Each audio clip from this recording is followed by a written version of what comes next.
Assalamualaikum warahmatullahi wabarakatuh. Banyak sekali pertanyaan jamaah, Ustadz kasih kami channel untuk kajian anak-anak muda. Di antara anak muda berasal dari Aceh, luar biasa, channelnya Maulizul Akbar Nak. Tonton, subscribe, like, share, komen. Assalamualaikum warahmatullahi wabarakatuh.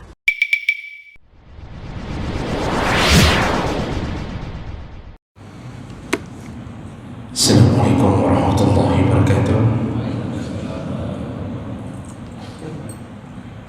Innal hamdalillah nasta'inuhu wa nastaghfiruh wa na'udzu bihi min shururi anfusina wa min sayyiati a'malina. Man yahdihillahu fala mudilla lahu wa man yudlil fala hadiya lahu. أشهد أن لا إله إلا الله وحده لا شريك له وأشهد أن محمدا عبده ورسوله الكريم. اللهم صل وسلم على نبينا وسيدنا المصطفى محمد وعلى آله وأصحابه أجمعين. أما بعد، رب اشرح لي صدري ويسر لي أمري واحلل عقدة من لساني يفقهوا قولي. Segala puji bagi Allah, kemudian salawat dan salam kepada Rasulullah, pada keluarga dan seluruh sahabat-sahabatnya yang Allah muliakan insyaAllah. Bapak-bapak, ibu-ibu, jamaah salat subuh yang telah datang berhadir karena mengharap ridha Allah, mudah-mudahan Allah balas dengan pahala yang berlimpah insyaAllah. Bapak ibu yang Allah muliakan, kita akan sambung pembahasan tentang golongan orang-orang yang terbaik yang pernah disebutkan oleh Allah dan Nabi sallallahu alaihi wasallam. Di pertemuan kita yang lalu, Nabi pernah menyebutkan salah satu manusia terbaik di antara kita adalah orang-orang yang paling baik memperlakukan keluarganya, paling bertanggung jawab, paling bagus akhlaknya kepada istrinya, kepada anak-anaknya. Sampai Rasulullah mengatakan, kalau mau melihat contoh suami terbaik, maka lihatlah diriku, kata Rasulullah. Jadi kita bisa menjadi manusia terbaik di sisi Allah, salah satunya dengan berbuat baik kepada keluarga kita. Maka oleh karena itu, berbaik-baiklah dengan pasangan hidup kita dan dengan anak kita. Namun sebagai catatan, baik itu baik dalam kacamata syariat, bukan baik versi perasaan nafsu manusia. Karena hari ini ketika suami membiarkan istrinya memakai pakaian ketat, membiarkan anaknya dalam maksiat, bahkan mengizinkan anaknya pacaran, lalu anak itu mengatakan, ayah paling baik, ayah paling mengerti tentang kami. Itu versi baik menurut nafsu. Istri pun mengatakan, ayahmu baik nak, tak pernah memarahi mama walaupun mama pakai baju ketat. Nah, itu versi nafsu. Yang dimaksud dalam hadis Nabi adalah versi syariat, yaitu mendidik agama dengan baik, memberikan nafkah dan seterusnya. Baik, itu pelajaran kita di minggu yang lalu. Kita lanjutkan berikutnya, orang terbaik yang pernah disebut dalam hadis Nabi di antara kita, yaitu berdasarkan hadis dalam riwayat Ibnu Majah. Qila li Rasulillah sallallahu alaihi wasallam, ada seseorang yang pernah bertanya kepada Nabi sallallahu alaihi wasallam, ayyun nas afdal, ya Rasulullah, manusia mana yang paling baik ya Rasulullah, paling bagus, paling afdal? Qal, lalu Lalu Rasulullah menjawab, kullu mahmumin al-qalbi wa saduqu al-lisan, yaitu orang-orang yang hatinya hati mahmum dan saduqul lisan, dan orang yang paling jujur, paling bagus lisannya.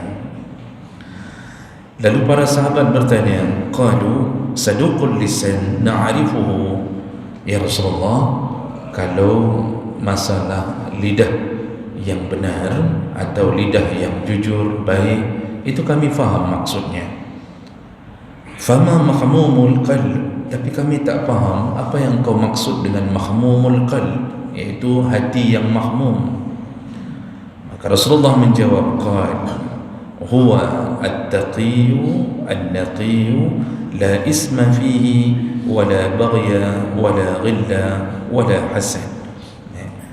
Hati yang mahmum yaitu hati yang senantiasa bertakwa, bersih, dan tidak ada dosa di dalam hati yang berupa kedengkian, hasad, khianat atau kebencian.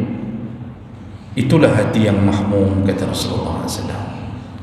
Jadi jemaah melakukan Allah Subhanahu Wa Taala, hadis ini memberitahu kita bahawa di antara manusia yang hidup dari umat Muhammad SAW, salah satu yang akan menghuni surga yaitu ketika mereka mendapatkan predikat terbaik di sisi Allah dan Nabi. Jadi Nabi, dari sekian banyak hadis yang sudah kita kabarkan, ada 8 hadis dengan hari ini yang sudah kita baca, manusia-manusia terbaik. Tidak satu pun hadis yang menyebutkan tentang kepintaran otak manusia menjadi orang yang terbaik. Tidak satu pun riwayat pendidikan yang menyebabkan kita punya gelar yang panjang lalu itu menjadi standar bahawa kita akan selamat di akhirat. Nabi tak pernah menyebut yang terbaik itu yang mendapatkan ranking 1 di kelasnya, mulai dari TK, SD, SMP, SMA sampai nanti mendapatkan nilai kumlot waktu kuliah. Tak pernah ada satu pun dalil yang menyebutkan tentang golongan pintar adalah golongan yang baik.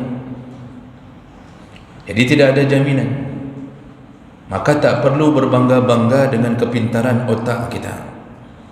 Tak perlu berbangga-bangga dengan cepatnya anak kita menangkap pelajarannya. Tak perlu berbangga-bangga dengan bagusnya anak kita ketika dia wajibkan menghafal, bahkan sampai menghafal Quran, lalu dia yang paling cepat. Lalu kita disuruh maju ke hadapan, naik ke atas panggung, menyebutkan anak kita telah mendapatkan ranking ini, ranking itu, juara ini, juara itu. Itu semua tak pernah dibangga-banggakan oleh Nabi. Bahkan banyak orang yang hari ini sudah bergelar ternyata berakhlak buruk di sisi Allah Subhanahu Wa Taala. Banyak yang gelarnya mencapai profesor tertinggi, bahkan dicatut setelah namanya tertulis berbagai gelar, tapi akhlaknya tidak menunjukkan apapun dari hasil gelarnya. Bahkan ada kesombongan di dalamnya. Ada yang ketika gelarnya tak habis dibaca oleh panitia mengamuk. Ada yang ketika gelarnya tak tertulis sempurna langsung marah, komplain. Kenapa? Dia merasa dirinya terinjak-injak, merasa harga dirinya direndahkan hanya karena satu gelar yang tertinggal. Nyan model akhlak. Maka tak ada jaminan apapun, tak bisa jadi suri tauladan apapun. Tapi siapa mereka yang dibangga-banggakan oleh Allah dan Nabi? Dalam hadis yang kita bacakan, di antara kita yang akan memasuki rahmat Allah, lalu kemudian dia akan dimasukkan ke dalam surga, ada dua kategori yang terbaik, kata Nabi, iaitu orang terbaik punya dua kategori. Yang pertama tadi adalah orang yang bagus lisannya. Jadi lisan ini menjadi salah satu senjata paling bahaya yang dititipkan Allah di dalam jasad kita ketika kita tak mampu menggunakannya. Makanya ada hadis, ketika pagi datang, seluruh anggota tubuh itu berkata kepada lisan. Jadi ini hadis ini disebutkan oleh Nabi bahawa di antara anggota tubuh kita itu saling berkomunikasi. Sebagaimana nanti juga mereka akan berbicara di hadapan Allah, yauma tukallimuna aydihim wa arjulahum bima kanu yaksibun. Nanti yang akan bicara dengan kami adalah tangan, adalah kaki. Maka ternyata sesama anggota tubuh itu berbicara apa? Saya tak hafal semua hadisnya karena lumayan panjang. Intinya begini hadis itu, ketika pagi datang, maka kepala, tangan, kaki, mata, hidung, semua anggota tubuh berbicara kepada lisan. Apa kata mereka? Wahai lisan, ingat-ingatlah kalau engkau hari ini melakukan dosa, maka kami semua yang akan dicampakkan ke dalam neraka bersamamu. Jadi maksudnya, kalau seseorang lisannya rusak, maka yang mendapatkan siksa bukan hanya lisan. Jadi tidak ada cerita masuk neraka cuma lidah saja.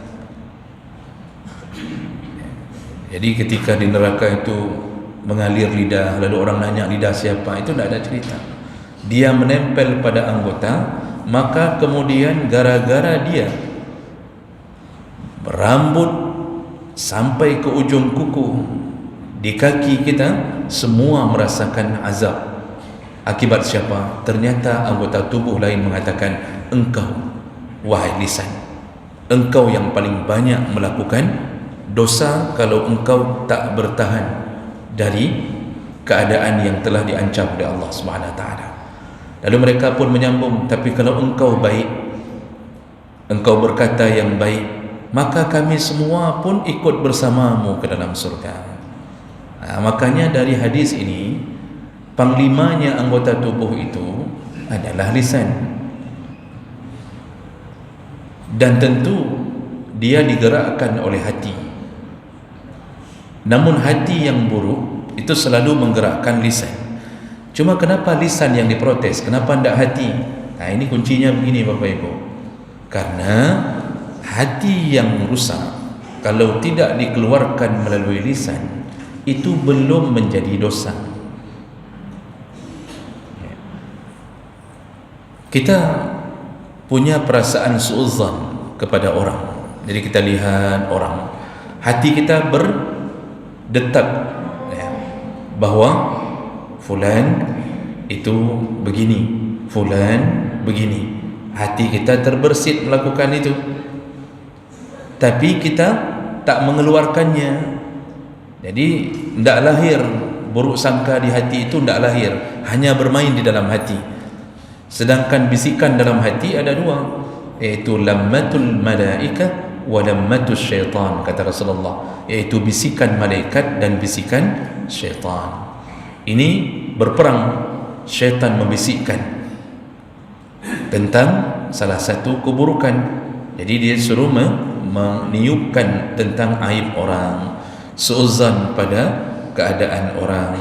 Ya, kenapa dia nak datang ke masjid? Hati ini mulai bicara, nyan kayak haji, nyan panena cik beroi, itu memang malas dia itu. Dia begini, dia begini. Itu hati mulai bicara, tetapi dilawan oleh bisikan malaikat. Maka kan kita kadang-kadang berperang di hati. Ketika kita ingin menghujat seseorang, kadang-kadang ketika keburukan hati itu mulai hampir lahir melalui lisan, tiba-tiba datang suara, jangan, tahanlah dirimu, jangan permalukan orang di depan orang banyak, jangan begini, jangan begitu. Udah, tak usah sambut pertengkaran atau tantangannya, nanti lebih berbahaya kalau engkau sambut. Bersabarlah. Siapa yang membisikkan suara-suara itu sehingga berperang dalam hati? Yang satu mengatakan kapoh juga dia bermati. Katakan aju pun kau fikir takkan hebat takji. Tiba-tiba datang suara, kau fikir-fikir deh. Fikir-fikir dulu. Jangan langsung maju, jangan pukul, nanti bahaya. Kalau sempat terjadi bunuh-bunuhan, engkau masuk neraka, dia masuk neraka, terus kita berperang. Itu semua permainan hati. Selama su'uzzan itu belum keluar melalui perbuatan, maka belum menjadi dosa. Karena dia berperang. Yuwaswis fi sudurin nas. Dia berperang. Tapi begitu lisan membantu hati, mulailah kita bisikkan ke teman kita di samping, coba lihat bapak tu, itu kayaknya orangnya begini. Keluar dari lisan. Disitulah lidah berperan. Makanya yang diprotes oleh anggota tubuh yang lain adalah lidah. Lidah ini Pak, walaupun tak bertulang kata orang, tetapi peranannya luar biasa. Hanya dengan mengandalkan lidah, satu negara bisa dihancurkan. Hanya dengan mengandalkan lidah, satu grup WA bisa bubar. Seorang perempuan bisa menjatuhkan seorang presiden hanya dengan lidahnya. Hanya dengan lidahnya. Cukup dia memfitnah, cukup dia mengatakan sesuatu yang tak benar, maka hancurlah segala kekuasaan, hancurlah segala kebaikan, bahkan kepercayaan pun hilang di tangan seseorang. Lihatlah Nabi Yusuf alaihissalam. Setelah terbukti bahawa Zulaikha yang menariknya, jadi ada seorang hakim, ada seorang yang bijaksana mengatakan, ini ketika ditemukan Yusuf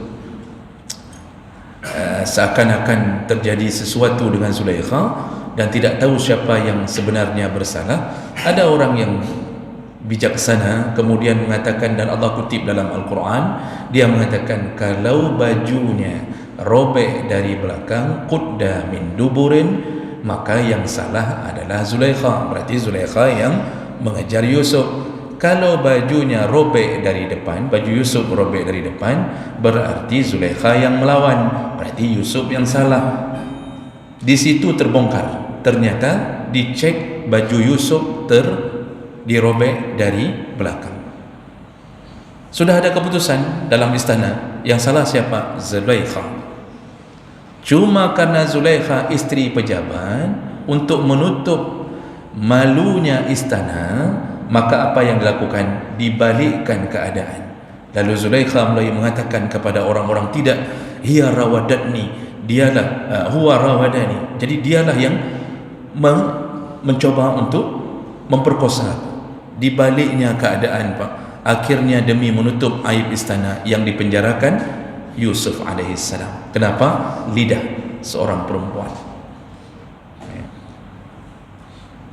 Ada kisah dalam satu riwayat di dalam kitab-kitab, Pak, seorang laki-laki yang terpincut atau dia merasa suka kepada seorang pelacur.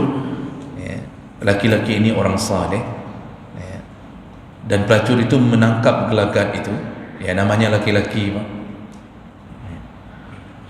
Lalu kemudian pelacur itu mendatangi laki-laki ini, lalu menjebaknya.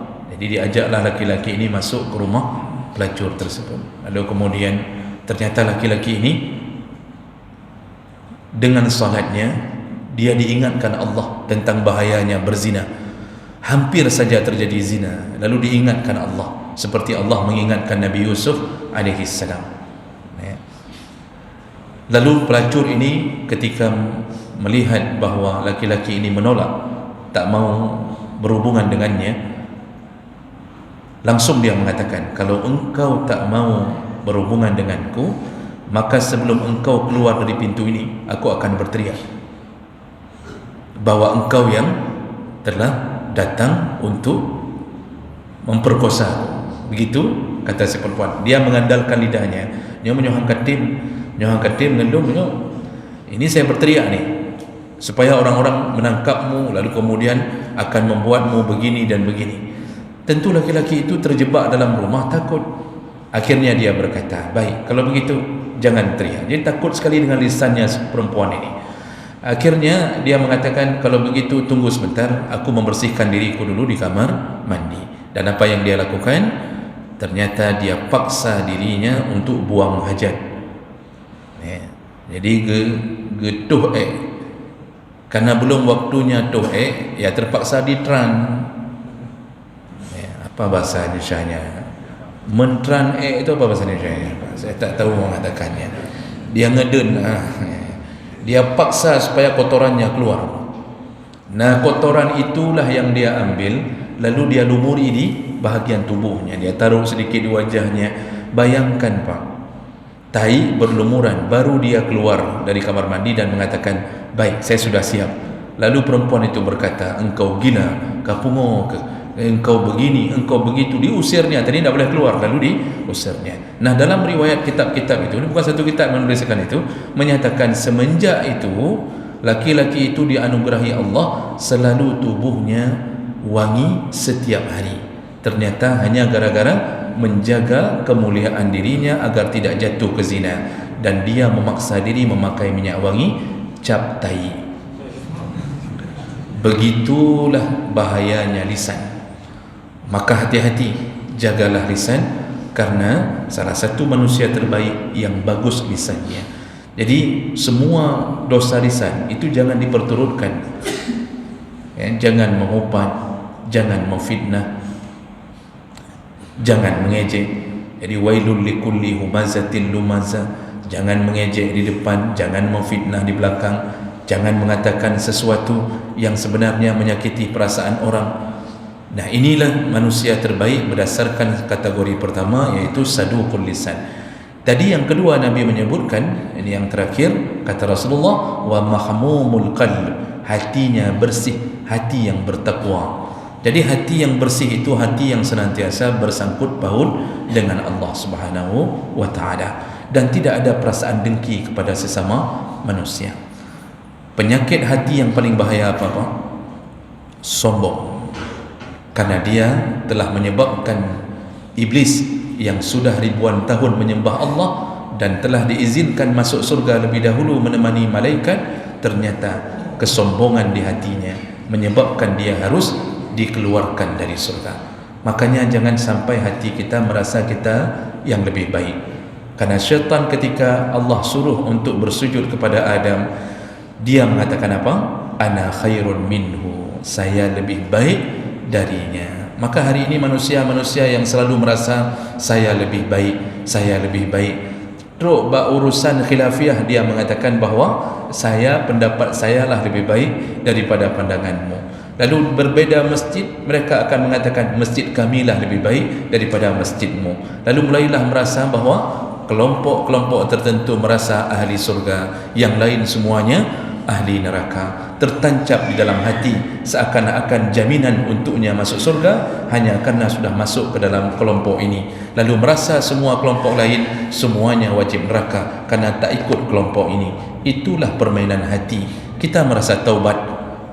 Jadi dulu kita juga ahli maksiat. Mungkin kita tak salat, mungkin kita berzina, mungkin kita pernah makan riba, lalu kita hijrah. Alhamdulillah, kita hijrah. Pakaian kita sudah bagus, tak lagi pakai baju ketat, tidak lagi seksi. Lalu kita berhenti dari dunia riba, lalu kita mulai salat. Tapi apa yang terjadi? Hati kita ternyata juga hijrah, yaitu dari hati yang dulu menyayangi sesama mukmin, yang dulu hati tak pernah mempermasalahkan masalah kejelekan orang pun diingatkan bukan untuk dibenci. Begitu badan kita hijrah, hati kita pun ternyata hijrah kembali ke maksiat. Jadi badan saja yang hijrah, pakaian saja hijrah, hati malah menjadi orang yang buruk. Kenapa? Selalu memandang orang lain dalam keadaan salah. Dakwah dijadikan sebagai media untuk menyalah-nyalahkan orang, bukan untuk mengajak orang. Jadi ini penyakit hati, selalu merasa ana khairun minhu, aku lebih baik darinya. Maka jagalah hati tetap bersama Allah, dan rendahkanlah hati di saat bersama manusia. Bisa jadi orang yang hari ini kita lihat seakan-akan penduduk neraka, mungkin dialah yang Allah pilih untuk masuk surga. Dan almarhum sahabat kita yang meninggal hari ini, saya bersama beliau dalam beberapa tahun semenjak saya bergabung di Masjid Jamiah ini. Saya lihat Masya Allah lisan beliau baik dan hati beliau baik. Beliau tak terlalu peduli dengan keadaan keburukan orang, kejelekan orang, dan tak pernah dibicarakan. Apalagi seorang muazzin yang hidupnya mengumandangkan, memanggil orang-orang untuk salat. Insya Allah janji Allah, lehernya dipanjangkan di akhirat, lalu mereka dimasukkan ke dalam surga Allah Subhanahu wa taala. Dan mudah-mudahan saudara kita ini berkumpul dengan kita nantinya di dalam surga Allah Subhanahu wa taala. Subhanakallahumma bihamdik, asyhadu an la ilaha illa anta, astaghfiruka wa atubu ilaik. Wassalamu alaikum warahmatullahi wabarakatuh.